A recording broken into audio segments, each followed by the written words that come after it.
Receber renda passiva todos os meses é o que a gente quer, certo? Bom, se você não quer, pelo menos eu garanto que isso é algo que eu desejo sim, todos os meses ter uma renda passiva sem precisar trabalhar. Eu já consegui esse efeito, tá? Esse feito aí, né? Esse sonho, esse objetivo é investindo em fundos imobiliários. Mas é claro que você não precisa só investir em fundos imobiliários, não. Você pode investir em ações, em renda fixa, tá? E obter renda passiva. Até mesmo na poupança, se você colocar R$100 e no mês seguinte, após 30 dias, né? Porque a poupança só remunera com o aniversário de 30 dias. Se você tiver ali, né, de rendimento 63 centavos, sim, essa foi a sua renda passiva desses R$100 que você colocou, tá bom? Então, renda passiva é exatamente o que vem do seu patrimônio, daquilo que você investe, tá? O patrimônio em dinheiro que você investe tem ali todos os meses. Eu invisto em fundos imobiliários, a maior parte da minha carteira é fundos imobiliários e todos os meses os fundos imobiliários, eles remuneram os cotistas com os famosos proventos. Sim, proventos é aquilo que vem aos cotistas, por quê? O fundo, claro, pega os recursos financeiros captados dos investidores e alocam no setor imobiliário. E dessa forma, claro que esse fundo ele vai obter o quê? Lucro. Só que existe uma lei aqui no Brasil onde os fundos imobiliários eles são obrigados a remunerar com 95% do lucro caixa de cada mês. Sim, gente, sobra apenas 5% para o fundo pagar gestão, administração e todas as obrigações que o fundo tem. É por isso que esse tipo de investimento tem chamado a atenção e conquistado cada vez mais investidores que estão aí, né, colocando o pezinho na renda variável, ou alguns que já investem há bastante tempo. Eu já tenho uma renda passiva mensal todos os meses, inclusive eu sou diarista e todos os meses eu recebo o equivalente agora a uma diária. Sim, eu recebo mais de R$200 mensais todos os meses, sem precisar fazer nada. É só esperar e na data tal, na data certa, o fundo vai colocar aquele dinheirinho ali na minha corretora. Eu tenho nesse momento, gente, 3 fundos imobiliários que o valor é muito acessível, porque para se investir em fundos imobiliários a gente entra no fundo comprando cotas. E existem cotas de base 100 e de base 10. E os fundos que eu vou trazer agora são os fundos de base 10. E eu vou também mostrar para vocês o que tem no portfólio desses fundos, ou seja, no que esses fundos investem os recursos captados dos investidores, os recursos financeiros. E vou mostrar também quantas cotas eu tenho e quanto que eu vou receber em cada um deles. E no final, claro, eu vou trazer o total. Tenho 3 fundos imobiliários, um é de tijolo, ou seja, tem imóveis físicos, a gente pode tocar nos imóveis, mas o seu segmento é logístico, tá? Ou seja, galpões industriais tem no seu portfólio.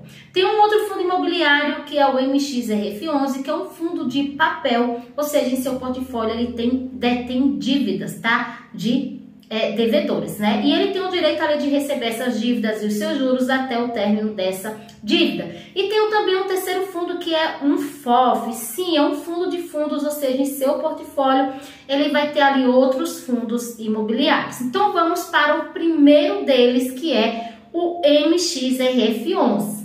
Aqui nós vemos o investimento por classe de ativo em geral em porcentagem de ativos. Então nós temos aqui 78% em CRI, que são certificados de recebíveis imobiliários, são dívidas, né? Que o fundo foi lá, comprou a dívida, né?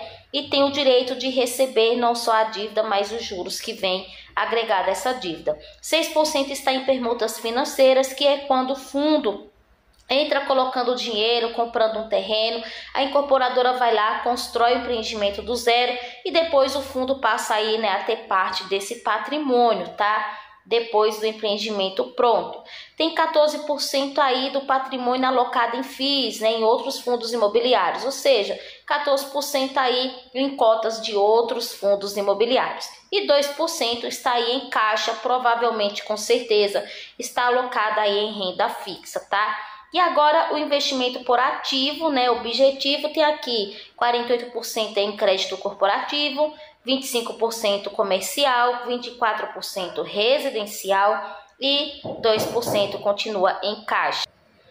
Bem, gente, aqui está a carteira de CRI do MXRF11. Como ele é um fundo imobiliário de papel, então, claro, né, 70% ou 2/3 ou mais da sua carteira, do seu patrimônio líquido, está alocado em CRIs, tá? Por isso é um fundo híbrido, mas é considerado de CRI. A gente vai ver que a maior concentração do PL do fundo do patrimônio líquido alocado em uma empresa, né, em um CRI, está aqui, ó, 4,56% da OPEA securitizadora, tá? O devedor é o CSN e, gente, o segundo CRI é de 4,4% do fundo, do patrimônio líquido do fundo. O terceiro, 3,44% do patrimônio líquido do fundo. O quarto, 2,85%. O quinto, 2,75%. Então, a gente vê que há uma boa pulverização, tá, do patrimônio do fundo alocado em alguns CRIs, em algumas empresas. E a gente vai ver aqui, olha, gente, que o último, tá, é da Virgo e tá aqui, ó, praticamente 0,0%, porque não chega nem a 1, né? E o penúltimo aqui, ó, 0,01%, ou seja, não é nem 1%, é 0,01%.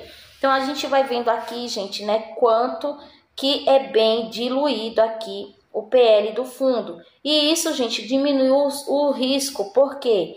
Porque o risco de inadimplência, de crédito, sempre vai ter. Porém, quando se tratar de um PL pouco em alocação nessa empresa, mesmo que essa empresa venha dar calote, tenha algum problema e não possa pagar, é claro que vai impactar menos no fundo, e isso eu vejo como um ponto muito positivo. Bem, gente, no MXRF11 eu tenho um total de 11 cotas. Ele pagou 11 centavos por cota, então 11 centavos vezes 333 reais foi isso que eu recebi do MXRF11. Agora a gente vai dar uma olhadinha no fundo imobiliário de tijolo que eu tenho, que é o GALG 11. Mostrando aqui o outro fundo imobiliário que eu tenho, que é o GALG 11, outro fundo imobiliário de base 10. Esse fundo imobiliário ele é de tijolo e do segmento logístico. Então a gente vai ter aqui, tá, alguns galpões. Ele tem 5 galpões. Aqui tem 2 locados para essa empresa BRF, que é uma empresa do setor alimentício. Um galpão locado em Vitória de Santo Antão, Pernambuco, e o outro locado situado em Salvador, Bahia, ambos locados para a BRF. Temos também aqui mais 2 galpões, tá, industriais, locado para essa empresa aqui, Air Liquid. Uma fica em Canoas, Rio Grande do Sul, e a outra fica em São José dos Campos, São Paulo. Por último, tem aqui também um outro galpão industrial logístico que está aqui locado para essa empresa Souza Cruz. Bom, esse fundo imobiliário, gente, dando uma olhadinha aqui, tá? É zero vacância financeira, ou seja, né, todos os aluguéis estão sendo pagos em dia, tá? E o tempo médio de duração aí dos contratos, né, de locação está em torno aí de 9,16, tá? O índice de reajuste do aluguel é o IPCA, tá? 100% IPCA. Outro fator bem importante que a gente deve observar é que 100% dos contratos são atípicos.